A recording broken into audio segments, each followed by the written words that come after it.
今天我们来聊聊一个看似平凡却暗藏玄机的日常食物——鸡蛋。几乎每个家庭每天都离不开鸡蛋，它营养丰富，被称为全营养食品。可就是这样寻常的鸡蛋，很多人一个不小心就吃出了健康隐患。有句话在坊间广为流传：鸡蛋千万别和它搭着吃。医生甚至警告，有3种人体质的人对这个搭配更要敬而远之，一口也别尝。据说99%的家庭都在犯这个错误，难怪有人抱怨血脂蹭蹭往上涨，脸色一天比一天差。这究竟是耸人听闻的谣言，还是确有其事的健康陷阱？今天我们就深入揭开这个关于鸡蛋的隐藏禁忌。首先，我们要明白鸡蛋本身有多厉害，也要知道它潜藏的危机。鸡蛋内含丰富的优质蛋白、卵磷脂、维生素和矿物质，是人体营养的宝库。一颗普通大小的鸡蛋就含有大约6克蛋白质，能提供人体所需的多种必需氨基酸。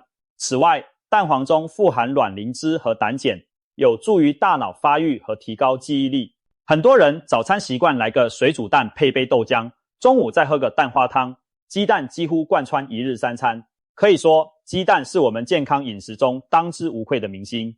然而，鸡蛋也是一把双刃剑，它的蛋黄里胆固醇含量相当高，一颗约50克重的鸡蛋含有将近200毫克的胆固醇。传统观念认为，胆固醇摄入过多会导致血脂升高、动脉粥样硬化等问题。因此，在过去很长一段时间，很多医生建议中老年人和高血脂患者要少吃蛋黄，甚至一度有胆固醇高的人一颗蛋都不能吃的极端说法。不过近年来观点出现了转变，2015年美国的饮食指南就取消了对膳食胆固醇的严格限制，表示适量吃鸡蛋对大多数健康人而言并不会显著提升血液中的胆固醇水平。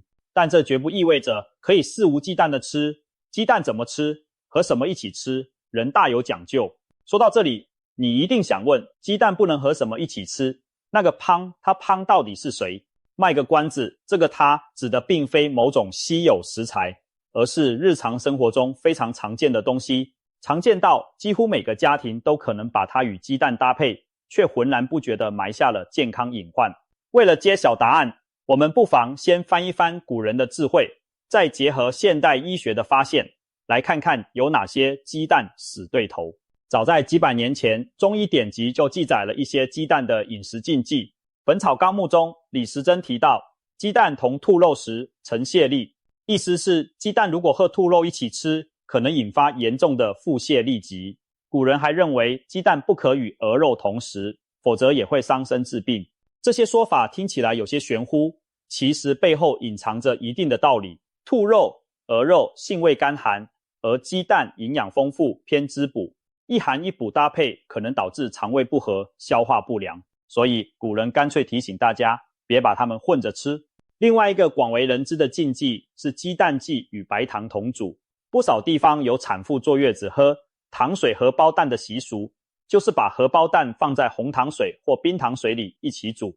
民间却有传言说这种吃法有毒，原因是鸡蛋中的氨基酸在高温加热下遇上大量糖分，会生成一种叫果糖基赖氨酸的复合物，这种物质不易被人体消化吸收，还可能对健康不利。虽然平常我们煮甜蛋汤时间不长，未必真的生成很多有害物质，但营养学家建议，鸡蛋最好还是避免与大量糖一起高温烹煮。如果想吃甜鸡蛋，等鸡蛋煮熟后再加点糖，调味比较妥当。以上是古代和民间流传的一些食物相克说法，有些听上去像古老传说，但随着科学发展，发现其中不少禁忌并非无稽之谈。尤其是鸡蛋和糖同煮生成的不良物质，已经被现代实验所证实。看来老祖宗留下的提醒还是有其智慧所在呢。不过到目前为止提到的这些搭配，可能都不是我们开头卖的关子中那个最常见的。接下来该轮到现代营养学点名的禁忌搭配登场了，千万别眨眼，马上揭晓。随着时代进步，大家的早餐内容变得越来越丰富，有人钟爱中式早餐，豆浆油条加煎蛋，也有人偏好西式早餐，培根火腿配炒蛋。此外，许多人饭后还喜欢来杯浓茶解腻。这些日常搭配中，就藏着我们今天的重磅主角。鸡蛋千万别和它一起吃，中的它其实指的不止一样东西，而是一类会让鸡蛋营养大打折扣，甚至对健康产生负面影响的食物。最典型的代表有2个，一个是浓茶，一个是高脂加工肉类。这2样可谓东西方饮食中最常与鸡蛋为伍的搭档，却正是导致血脂蹭蹭涨、脸色越来越差的关键元凶。第一大禁忌搭档浓茶，许多人习惯在吃完鸡蛋等高蛋白食物后来杯茶，觉得茶水可以解油腻、助消化。然而你可能不知道，茶叶中含有大量鞣酸，当鞣酸遇上鸡蛋中的蛋白质，会发生化学反应，生成一种具有收敛作用的鞣酸蛋白质。这种物质比较粗糙，难消化，会降低蛋白质的吸收率。更糟糕的是，它还可能减缓肠道蠕动，让食物残渣和粪便在肠道内停留时间过长。试想，大便长时间滞留，水分被过度吸收，容易造成便秘，而肠道内滞留的代谢废物和毒素反复吸收，久而久之会让人脸色晦暗，痤疮丛生。民间常说便秘的人容易面色不好，就是这个道理。所以吃完鸡蛋马上喝浓茶，表面上解腻，其实是在给自己的肠胃添堵，营养没吸收多少，废物倒吸收不少。特别是老年人肠胃蠕动慢，更应避免蛋后饮浓茶的习惯。如果真的口干想喝茶，建议等1-2个小时后再喝淡茶为宜。值得一提的是，中国人爱吃的茶叶蛋算不算禁忌呢？茶叶蛋是在煮蛋的水中加入茶叶及调料慢煮，使鸡蛋入味上色。由于茶叶蛋的茶水浓度不算太高，而且蛋壳有一定阻隔作用，因此偶尔吃一颗茶叶蛋问题不大。但如果每天当正餐吃茶叶蛋，还是存在上述鞣酸影响消化的风险。所以茶叶蛋可以解解馋，但切忌拿浓茶直接送服水煮蛋。总之，鸡蛋配浓茶，营养丢一半，想想肠胃和肤色，这杯茶还是留到稍后再喝吧。第2大禁忌搭档，高脂肪加工，肉类、香肠、培根等。培根煎蛋、香肠炒蛋，可是很多人难以抗拒的美味组合。西式早餐自助餐台上更是少不了他们的身影。然而，香喷喷的培根火腿配鸡蛋，看似营养丰盛，其实隐藏着胆固醇与脂肪的双重炸弹。鸡蛋本身胆固醇就不低，如果再和培根、香肠这类高脂、高盐的加工肉一起吃，相当于给身体额外增加了一大笔脂肪负担。医生提醒我们，鸡蛋最好不要和其他高脂肪食物一起吃，尤其是加工肉类，如培根、香肠、火腿、腊肉等。原因在于摄入的脂肪总量会直接影响我们血液中低密度胆固醇颗粒停留的时间。简单来说，吃得越油腻，血液里那些坏胆固醇颗粒浓度越高，滞留时间越长，就越容易沉积在血管壁上，形成粥样硬化斑块。长期如此，血脂水准节节攀高，动脉硬化风险猛增，心脑血管疾病也就不请自来了。更可怕的是，加工肉类本身还含有亚硝酸盐等食品添加剂，是世界卫生组织明确列出的致癌物，属于1级致癌物。经常吃培根、香肠本身就和结直肠癌等癌症风险升高有关。如果每天天天早餐来一盘培根炒蛋，长期下来不仅可能导致胆固醇飙升、脂肪肝上升，还给慢性病和癌症打开方便之门。难怪有人感叹，我吃了半辈子培根煎蛋，体检发现血脂高的吓人。所以鸡蛋加培根香肠堪称是健康的隐形杀手组合。千万记住，别让美味变成负担，偶尔解馋可以，千万不要天天把加工肉配鸡蛋当家常便饭。说完茶和培根这2大罪魁祸首，我们再来看一个很多家庭常见的早餐误区，鸡蛋配豆浆。前面提到，不少人喜欢早上喝杯热豆浆配水煮蛋，认为这是高蛋白黄金组合。然而营养师指出，如果豆浆没有充分煮开或者使用传统现磨豆浆，里面往往含有胰蛋白酶抑制物等成分，这些物质会干扰蛋白质分解，减少我们对鸡蛋蛋白的吸收。换句话说，豆浆中的某些酶会拦截本应被吸收的蛋白质，导致2种高营养食物一起吃，反而营养吸收率下降。当然，如果豆浆已经充分加热煮沸，那抑制物基本失去活性，影响会小很多。因此，如果喜欢豆浆配鸡蛋，请确保豆浆是全熟煮透的，或者干脆错开食用时间，先吃蛋再喝豆浆，避免它们在胃里打架，这样营养利用会更充分。第三个，容易踩雷的吃法，生鸡蛋或没熟透的鸡蛋。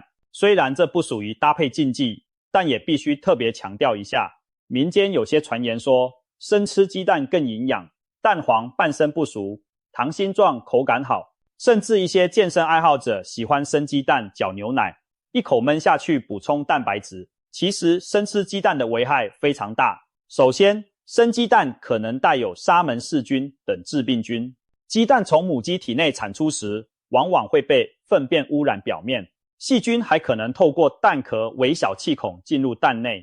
生吃或鸡蛋未煮熟就吃，这些细菌就会进入人体，引发腹泻、呕吐等食物中毒症状，严重时甚至会有生命危险。另外，生鸡蛋中的蛋白质结构紧密，不易被胃肠消化，吸收率不到一半，而煮熟的蛋白质变性松散，吸收率可高达90%以上。生蛋清里还含有抗生物素蛋白，会紧紧结合维生素 H， 长期生吃生蛋清容易造成维生素缺乏，所以无论多好的体质，鸡蛋一定要煮熟煮透再吃。半生不熟的溏心蛋偶尔尝鲜可以，但也存在一定风险。对于老人、小孩和孕妇这类抵抗力较弱的人，更要杜绝生食鸡蛋。总结一下现代营养学提醒的鸡蛋饮食雷区：不要鸡蛋配浓茶，不要鸡蛋配高脂加工肉类，避免生吃或半生吃鸡蛋。另外，喝豆浆的时候，鸡蛋要煮熟，豆浆也要煮透。听到这里，你可能有点沮丧，难道鸡蛋这么难伺候吗？别急，我们接下来还要说说哪些人特别不适合吃错鸡蛋。对大多数健康人而言，只要掌握正确吃法，鸡蛋依然是营养丰富的好东西。可对某些特殊体质的人来说，一旦误踩上述禁忌雷区，那后果可能比普通人更严重，甚至一口也不能多吃。那是哪3种体质呢？赶紧对号入座，看看你是不是其中之一。医生特别警告，有3类人吃鸡蛋时更要格外小心，最好一口问题搭配都别尝试，以免加重自身的健康隐患。我们来逐一看看是哪3种。第一种体质，高血脂易患心血管病的体质。这类人体型往往偏胖，尤其腹部肥满、松软，平时容易倦怠没精神，还常觉得身体沉重、油腻感重。中医上称之为痰湿体质。他们的典型特征就是血液中的胆固醇和甘油三酯容易偏高，血粘稠度大，久而久之形成高血脂，甚至动脉粥样硬化。对于这类人群，鸡蛋尤其是蛋黄摄入需要严格控制。鸡蛋本身虽然营养好，但过多的胆固醇和脂肪对于痰湿体质的人而言，无异于火上浇油。如果再犯了我们前面说的错误搭配，比如早上来个培根煎蛋三明治，那真是雪上加霜，血脂很可能一路飙升。这类人稍不注意饮食，脸色往往变得油光发暗，眼睑和皮肤还可能出现黄白色的脂肪粒，就是血脂过高的警示灯。在西医看来，高血脂体质的人每天胆固醇摄入量应该少于300毫克，也就是最多1颗蛋黄，有的甚至需要医生建议完全不吃蛋黄一段时间。同时，加工红肉、动物内脏更要少吃。中医则认为，痰湿体质者宜清淡饮食，多运动以化痰湿。鸡蛋这种滋腻之品应适可而止，否则痰湿内蕴更易引发三高和心脑血管疾病。所以，如果你属于体态肥胖、血脂偏高、三高倾向明显的体质，那鸡蛋千万别乱吃，更别和高脂食物一起吃。严格遵医嘱控制蛋黄摄入，也许比降脂药还重要。第二种体质，消化功能弱、脾胃虚寒的体质。你是否身边有这样的人？一吃油腻或高蛋白食物就胃胀不适、打嗝泛酸，甚至拉肚子。这类人属于脾胃虚弱体质，消化吸收能力较差。对他们来说，鸡蛋虽好，但不宜多吃，尤其是煎荷包蛋、炒蛋这种油脂偏高的做法，更会加重脾胃负担。很多脾胃虚弱者吃了鸡蛋后，觉得胃里顶得慌，这就是消化不完全、积食滞留的表现。如果再犯了搭配禁忌，比如吃完鸡蛋又马上喝茶，或者鸡蛋还没煮透就匆匆下肚，更容易引发消化不良。蛋白质在胃里久留不下，肠道菌群会分解产气，导致腹胀、放臭屁，口气变差，脸色也会偏黄，没有光泽。对这类体质的人，医生建议饮食要温和易消化，鸡蛋最好蒸或煮得软嫩一点再吃，别吃半生的溏心蛋，也避免空腹大量吃蛋。鸡蛋一次吃半颗到1颗足矣，搭配些蔬菜，同时可以减轻蛋白的滞腻感。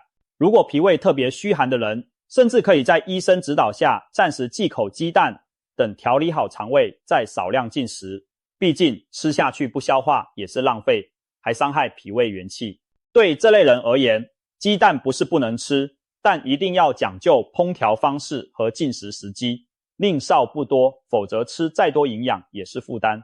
第3种体质，容易上火，患有湿热或过敏体质的人，有些人平素面红耳赤，口干口苦，爱长痘痘，或者咽喉经常发炎疼痛，属于体内有湿热的倾向。还有一类人是过敏体质，对很多食物都敏感。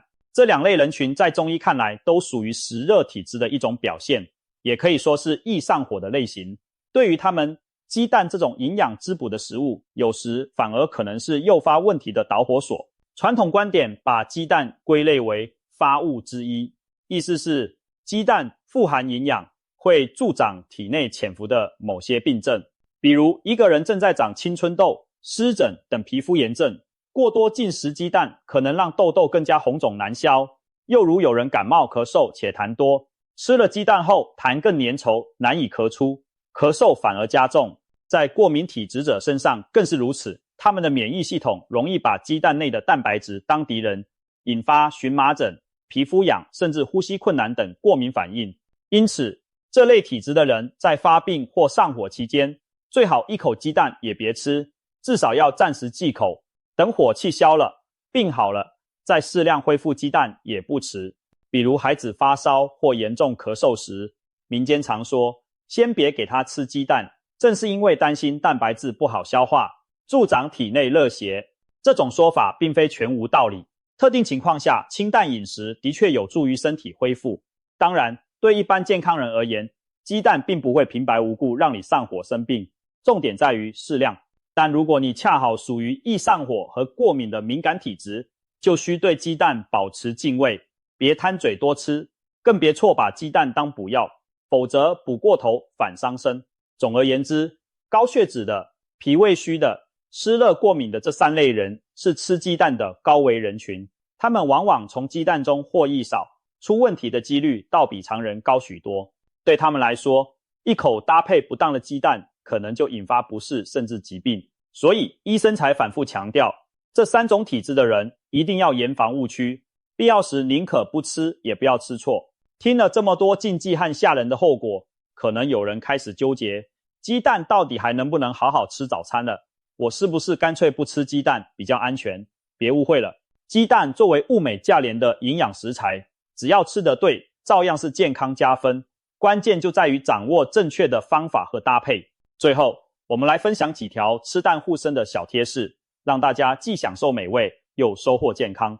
1. 控制摄入量，因人而异。一般健康的成年人每天1颗鸡蛋是比较安全且有益的。如果你体质壮实，体力消耗大，每天2颗也未尝不可。但对于已有高胆固醇或心血管风险的人，建议每周总量不超过3到4颗蛋黄，甚至遵医嘱阶段性停吃蛋黄，只摄入蛋白。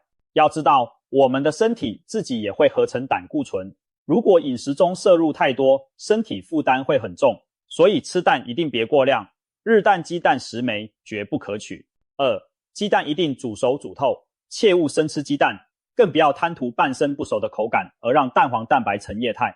完全熟透的鸡蛋，蛋白呈现凝固的白色，蛋黄也呈凝固的淡黄色，这样才可以放心食用。特别是给儿童、孕妇、老人准备的鸡蛋，更要全熟。烹调鸡蛋时，可采用水煮、蒸蛋、全熟煎蛋等方式。如果煮水煮蛋，水开后小火再煮8到10分钟，基本能熟透。炒蛋则务必炒至不见蛋液。不要迷信什么营养流失，蛋煮熟营养才更好吸收。3. 远离错误搭配，巧选黄金伴侣。我们已经知道了哪些组合碰不得，那么鸡蛋适合和什么一起吃呢？答案是蔬菜和菌菇类。经典的番茄炒蛋就是极好的搭配。番茄富含维生素 C 和茄红素，蛋白与维生素相得益彰，酸甜开胃又营养均衡。